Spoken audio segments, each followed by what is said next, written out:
Hey restoration fans, welcome back to another episode. Today I'm sitting in my 91 Dodge First Gen. Some of you know that these are the noisiest trucks around. I'm in a situation today where I've taken out my seats to be reupholstered and I'm able to access the floor. So I want to take advantage of that and apply this buzz mat material to the floor. It's a sound deadening material that ultimately I want to use to get rid of as much of this sound as possible. I'm going to take a decibel meter and show you the before and after to see if the changes are worth it.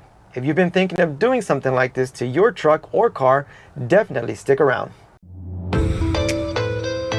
Before we get moving with the project inside, I'm going to take you outside real quick because it's morning time and I haven't started my truck since yesterday. So now's a great opportunity to do a cold start for you guys. Because after all, who doesn't love the sound of a 12 valve cold start? Also, keep in mind, I have a 4-inch diamond die. So if you've been wanting to hear the sound coming out of a diamond die, now is your opportunity. Let's hop on over to the back.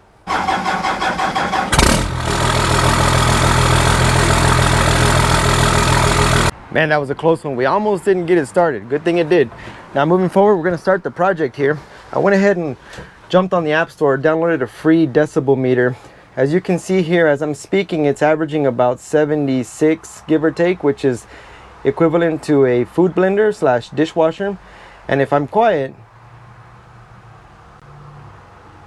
we're averaging 64, which is a conversation in an office. Now, next thing we're going to do is start the actual truck and get a reading to see how that compares to no noise coming from the engine. Now guys, keep in mind, this is a bare metal floor right now, so I probably wouldn't compare it to your circumstances, but we're going to see what the worst case scenario is, and once we layer it up with all the buzz mat and material on top of that, we'll see what the difference is.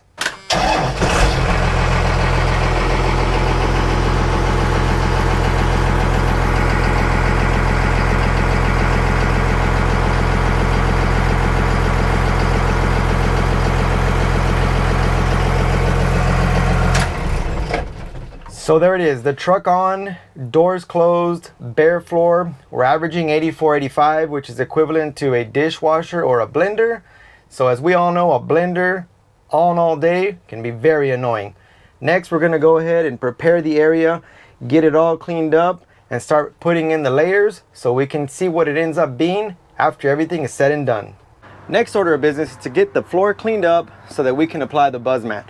Before doing so, I'm going to go ahead and take my drill with the wire brush and clean up some of these areas that have a little bit of surface rust so I can get the best adhering possible for that buzz mat. After that, I'm going to blow everything out so we can get it cleaner, then move forward to using some degreaser. In my case, I have Firepower by Superior Products. It's mixed 1 to 10. I haven't used it for this sort of application, but I think it'll do good considering that there's not too much grease going on, just surface dirt, and it needs a good cleaning to allow the buzz mat to adhere as good as possible. With that said, I'm going to put you in time-lapse mode. That means I'm going to speed you through the stuff that's not very important, and along the way, if I see something that is, I'll go ahead and pause you and let you know what I'm doing. So next, let's get the brush going, remove some of this surface rust, proceed to getting it cleaned up and finishing the project.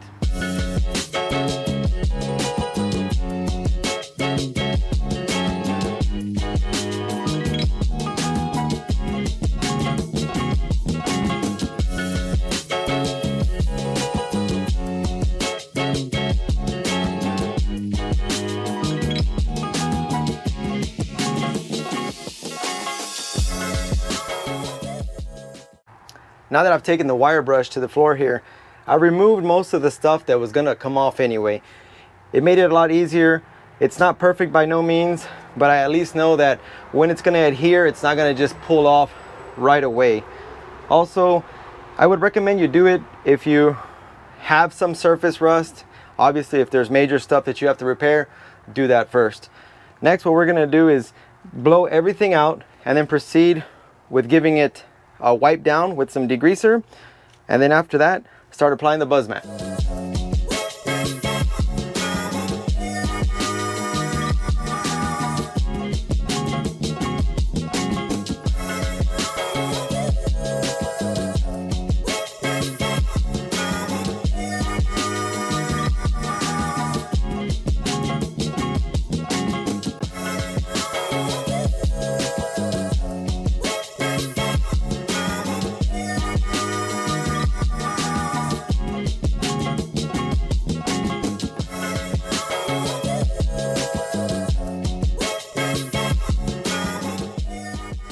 After about 10 minutes of scrubbing, you guys can see that these rags are no longer in the condition that they were in when we first started. This is all the stuff that's on the ground that you need to take off. These sort of mats will not adhere properly if you leave them as is. So you don't see that much of a difference, but you can hear it squeak now. So that counts for a lot. Moving forward, I'm gonna do one more pass of the firepower. Then I'm gonna come in with just some water, pick up any of the residue, then proceed to putting on the first layer of buzz mat.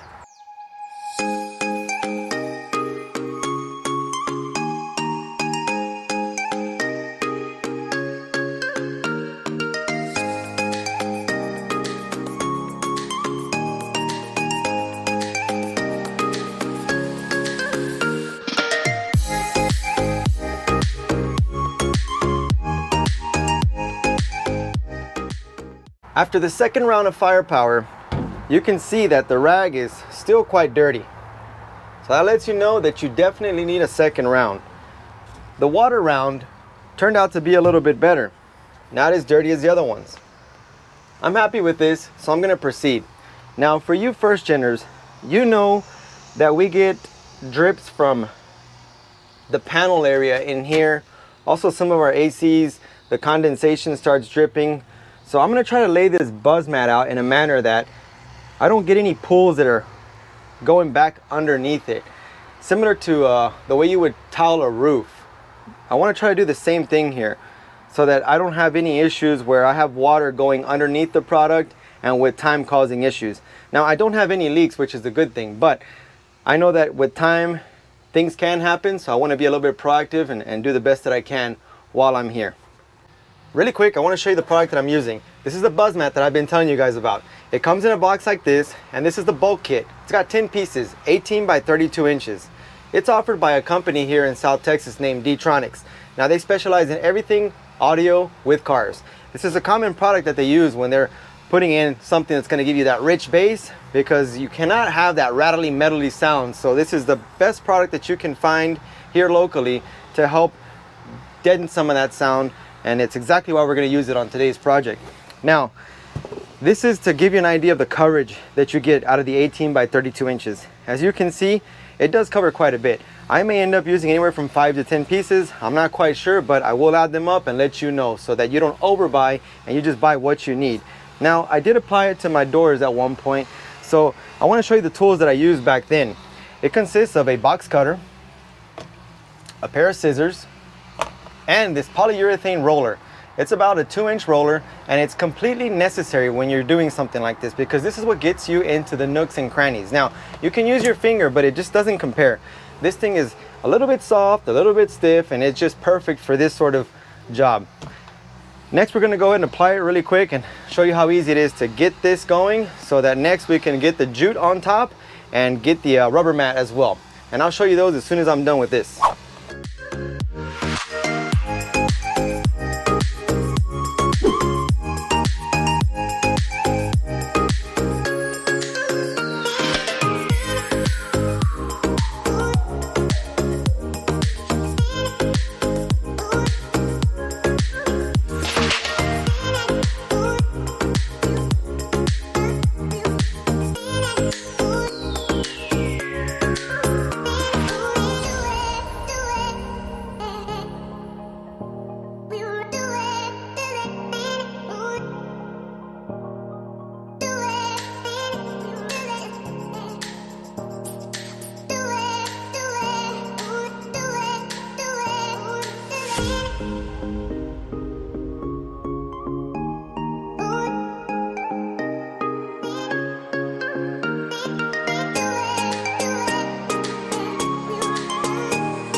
It's late in the day, guys, and I gotta pause the video for now. Not going anywhere, just gonna pick up on it another day. But let me go and show you what we got done so that you can get a better idea, and I can point out a few things that you should look out for if you're applying a material like this to the floor of your cab. As you can see, there's pretty much complete coverage here. I'm happy with the way it turned out. I do want to point out that there are a couple things here that I was doing initially which I didn't think were necessary down the road. As you can see here, we've got some rubber grommets where I believe it's used to drain water in the event that there's water in the cab. So at first I was cutting them out, then I decided what for. I just went and covered the rest of them. I do have to do the holes for the seats, so I gotta find those. And I did want to mention that if you're doing this, at some point you're gonna have to do some relief cuts, as you can see here, because this product wants to contract back to its original shape. So you'll notice that around these areas it gets kind of difficult. So you do want to do some cuts to give you some of that spreadability and get you to conform more to the actual body. Also, the transmission hump, as you noticed, I did put a couple layers. I put 2 layers. Wherever I had an extra piece, I put a 3rd layer. I just feel that this area here makes a lot of noise, so I wanted to get extra dampening there. And as you can hear, it sounds pretty good. Aside from that, we've got this back wall to go. I did use 8 sheets here. The pack came with 10. I think the 2 will fit here just fine, and that'll give you enough coverage. However, if not, I do have to get some more material. Aside from that, you'll see some items behind me. Let me take you over there so you can see what's going on. This is the original rubber liner it's a top layer on the floor. I'm gonna reuse this. I'm gonna wash it up, make it look good so we can repurpose it. This is what I believe they used back in the day to dampen the sound and also help with the heat transfer. So this is gonna probably go back in. I am gonna put new jute down on top of the buzz mat. So I'm on the fence, not sure if I'm gonna use this or not, but I will let you know. Now those 2 guys over there, they're the reupholstered seats. They are 2 of 3 items. We got the console missing. I'm gonna pick that up in the next couple days, and that'll complete that, and I'll give you a view of how that looks once they're installed. Now aside from that, don't go anywhere, guys, because remember, the next thing I'm gonna do is bust out that decibel reader and see what sort of improvement we got with the sound deadening. And that's coming up next. It's the next day and we're back in business. I went ahead and spent some time this morning cleaning up the mats that were there on top of the Dodge, which consisted of the top layer and the mass backing. I cleaned them up as good as I can. I pressure washed them, took as much of the nastiness off of them. Now they're in better shape. I'm gonna leave them out here in the sun drying so that they can go ahead and be as dry as possible before I put them in. Don't mind these mats. These are to my Mustang, and I am making a video on them to show you the before and after.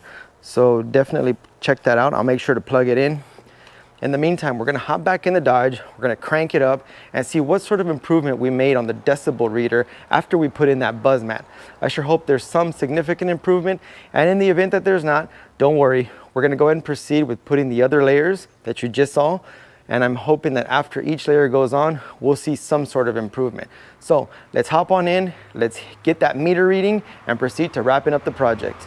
We're ready to see what the decibel meter tells us. As we speak, we're averaging about 70. Now, if I'm really quiet, we're in the mid 40s. Now let's go ahead and crank her up, see what sort of improvement we got.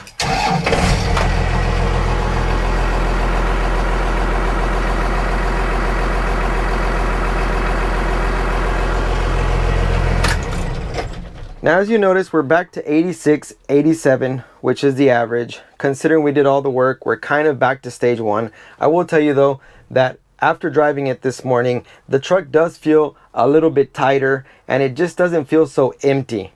Now keep in mind that that transmission hole is one of the big culprits right now. As soon as we get the other layers on top and we cover that, I'm almost positive we're going to see a major improvement in the decibel reader. In the meantime, let's proceed to putting down the jute padding and the other 2 layers that you just saw, and then get a reading to see where we are. I'm almost positive it's going to be way better than it is now, but there's only one way to find out, and that's to get the work done and see how everything turns out. Next, I'm going to go ahead and clean out the cab real quick, remove any of the dust that's on the ground that's going to interfere with the adhesion of the jute. I'm also going to cover my dash and my steering wheel with some plastic so that as I spray the adhesive, it doesn't get stuck to any of these surfaces. Then after that, we're going to bring in the mass backing and then the top layer, do our test, and see how everything turned out.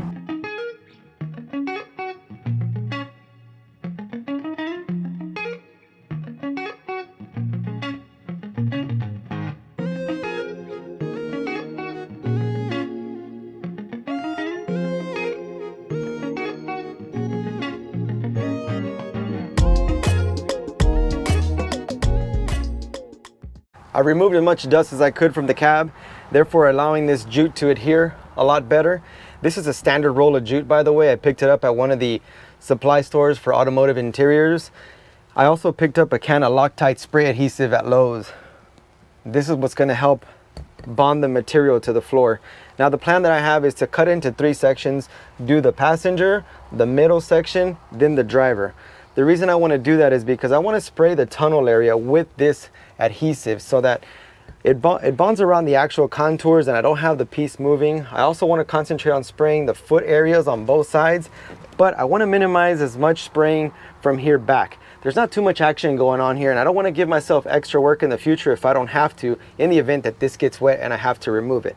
With that said, the next step we're going to do is cut the strips, put them down, bring in the other 2 pieces. So hang tight, guys, we're almost there. As you may have noticed, I took a totally different route. My initial plan was to lay out strips going in this direction, and as you can see, I did that. However, I ended up putting one on the back. Once I started spraying this stuff, I noticed that it just wasn't gonna be as I had planned originally. Now, the process was easy. I will say that this spray adhesive bonds really well to both materials, made it very easy, and it contours very nicely. So I'm happy with that. The only pointer that I can say is make sure you have a super sharp blade and or scissors. Very important. That was the hardest part of this, was when I had to lay the 8 pieces down and bring them together. You'll notice I have some gaps because I couldn't really get in there and cut properly. However, towards the end, you know, I totally forgot, but towards the end I remember I had some razor blades. I grabbed one, and that's when I did this seam here, and voila, it worked perfect. So moving forward, guys, super sharp blade. Don't be scared of this. It's gonna be fine. Give it some time just to kind of get tacky, and bam, slap it together and you'll be good to go. Next, we're gonna go ahead and finish off the other 2 layers, then proceed with the final decibel reading. Hopefully we're under where we started. I can tell you right now, it's a lot softer, a lot more of a thumpy sound versus a metally clingy sound. So I know we made improvements. However, the last 2 layers are going to be the biggest determining factors. So let's get those on there and see how things end up.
Ladies and gentlemen, it's the end of the project. We're at the end of the road. I'm happy to say that all the layers are in. I do still need to put in the other seat and the console, but that's coming in later. I wanted to hurry up and wrap this up for you guys so that if you're thinking of doing this, we can get down to the nitty gritty and see what a big difference this buzz mat along with the other layers made. With that said, let's hop on over to the decibel reader to see what sort of numbers it gives us now that everything is put together, and hopefully it's enough to inspire you guys to get it done with your old truck, your classic car, or whatever the case. Let's crank her up, see what the decibel reader says.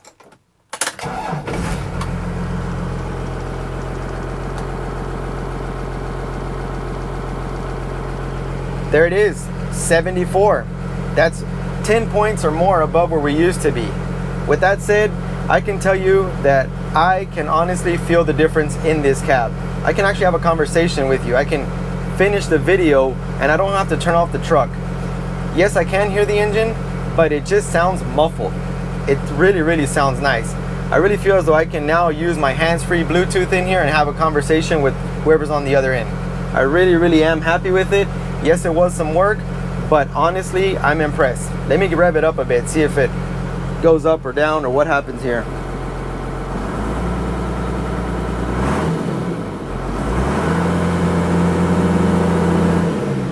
So even giving it some fuel, it's not nowhere near what it used to be. So in all honesty, guys, this is the way to go. Now keep in mind, it doesn't just rely on one layer, as you know. You've got to put multiple. That's the key to the game. With that said, guys, I'm really happy with the way the project turned out. I hope you got some use out of today's video. If you did, do me a favor and hit the like button. If you want to continue following the build, please do me a favor and hit subscribe. I got a couple more things that I got to button up with this first gen. And do keep in mind, I got 2 Mustangs sitting around that do need full restorations, so definitely stick around. Guys, as always, I appreciate you watching. Thank you very much for your time, and have a great one.